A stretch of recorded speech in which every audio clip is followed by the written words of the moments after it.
Can we talk about workaholic and workaholism because it's something I think both you and I have suffered Yes. from in the past, and I think both of us have maybe got our heads around that phenomenon. Doesn't mean that we're either one of us is better at it, but I know for a while you recognized that I think both of us actually we work, which ultimately I think you say we do it because we need to prove to the world that we're worth something because we Yeah. don't naturally believe we're worth something just as humans, which of course we are.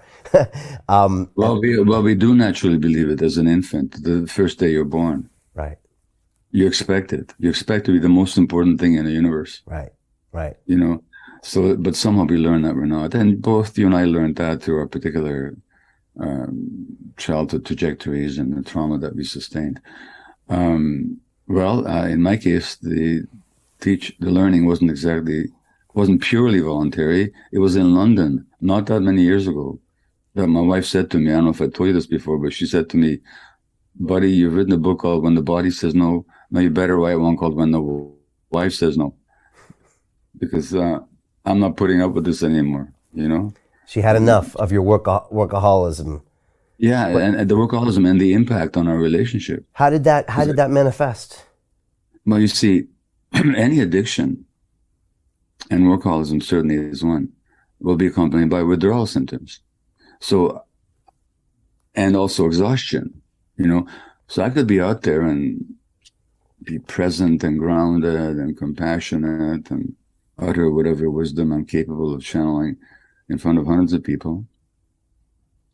And then I go home and I'd be going through withdrawal, Right, irritable and depressed and alienated and depleted, right, not available from my spouse, right. you know, as an equal emotionally present partner.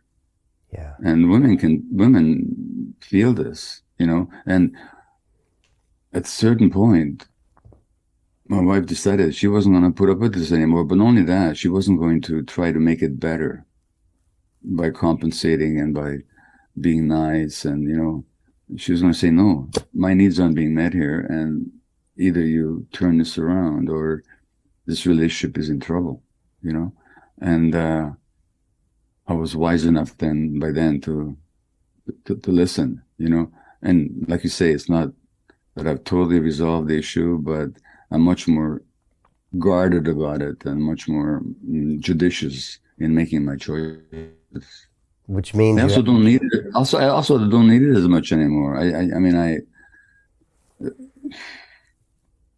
as much as I love the validation, I also don't need it. I mean, I don't need it. I don't need the world to tell me that I'm worthwhile. is that because you're At getting least older, or because you just found it a way to process that to where you don't need it? I know how to be with the sense that I'm not worth it when it arises. Okay, I know how to notice it as an old imprint and nothing to do with reality. okay. You know, now look, with all the attention my work is getting and a new book is getting and so on, it's almost impossible not to get seduced by it Yeah. over and over again, you know. But something in me doesn't buy it anymore, you know. Even now, because if anything, this should be the hardest thing, the most tempting piece, because you're probably getting 10x the notoriety than you've ever had before in a book, and so this could be the dangerous time, right? The relapse moment for that person to have that drink or for you to go back, but you're finding that you're okay.